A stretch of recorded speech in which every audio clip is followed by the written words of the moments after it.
I want to show you some pictures from inside the main venue here in Randburg, Johannesburg, where the creme de la creme of the Matric class of 2025, the NSC candidates, have been sitting on stage. They were celebrated this morning with a breakfast where they were addressed, in fact, by the Basic Education Minister, Siviwe Gwarube. We've also had an opportunity, in fact, to speak to some of them. And Lopang Alamu, SABC News reporter, is on the floor here in Randburg. Lopang, and you've got with you, in fact, one of those top achievers. In fact, Mekile, I've got the national top achiever for the class of 2025, Abigail Cock. Let's talk to her, find out how she's feeling, find out what are some of the things that she did to ensure that she gets that #1 spot. Abigail, thank you so much for your time. Once again, congratulations. How are you feeling? I can only imagine. It feels completely surreal. Honestly, yeah, I have no idea what I'm doing here at this rate. And talk to us about some of the challenges you faced and some of the solutions that you had to come up with to ensure that you achieved this amazing success. So for me, one of the big challenges was time management. I had a bunch of stuff I was involved in at school: sport, culture, academics, everything. So for me, that was a challenge. But eventually, I got there. I found out that balance was more important than anything else. And the other thing, I suppose, is I tend to be very perfectionistic, and it took me a while to learn that my best is good enough. So yeah. And talk to us about the support you got from your parents, your teachers. So my support network was really important. My parents have always encouraged me. Their one message to me has always been, try your best and you do your best for yourself, not for anyone else. And then my teachers, I can only thank them. They've been so supportive in every way.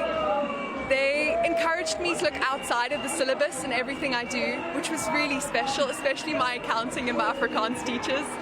And I really appreciate them for that. Abigail, once again, congratulations. That's Abigail Cock, the #1 spot that she has taken. And it's really quite amazing, especially for those around her, as well as for the class of 2026, who would be looking at people like Abigail and hoping to get to her position. I think we'll also take a few more guests.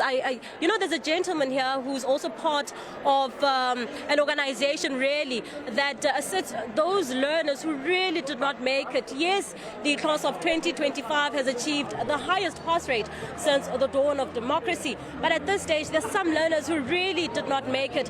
And I think we'll talk to the gentleman. I saw him seated not too far from where we were, but we can now just speak to, I guess, I'm not too sure if he'll be able to speak to us about some of the results that we've seen here at Tembekile.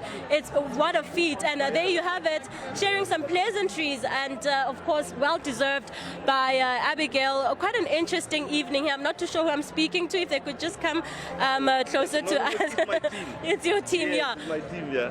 Oh, from the Northern Cape. It's amazing. I'm also from the Northern Cape, by the way, a Kimberlite, and it's really well done on you know, the most improved province, and as we've seen, a steady incline over the years. What do you think was different this year?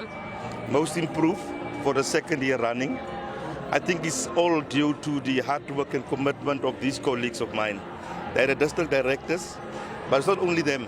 There's a whole bunch of leadership in the province that actually brought us here, starting with the leadership of the Premier as the head of government, providing guidance to the team in education on a regular basis, assessing our progress. And I think most importantly is the work done by parents and by teachers and by learners in the different schools. And for that we are grateful. We are delighted that over the last 6 years we've increased steadily. We have moved from a very, very low base of 66%. Now we're standing at 87.79%, which overall is a huge increasement. But we are concerned. We said last year, we are not concerned about the position. Ours has always been a focus on steadying the system, building the system from all the grades, making sure that all teachers get the necessary support. And if you do all those basics right, the results will come, position will come. We are now only 2.9% away from the #1 position. I wanted to ask, are we looking to dethrone KZN?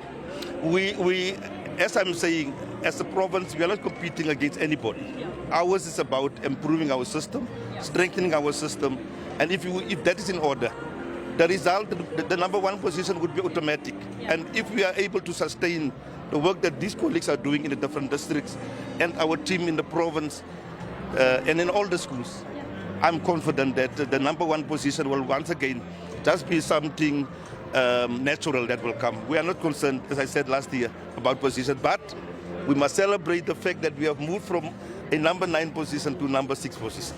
Getting closer to that number 1 spot. I know you said you're not competing, yes, but that also really matters. Thank you so much for your time. That's the Northern Cape team. Now we've seen them a steady incline.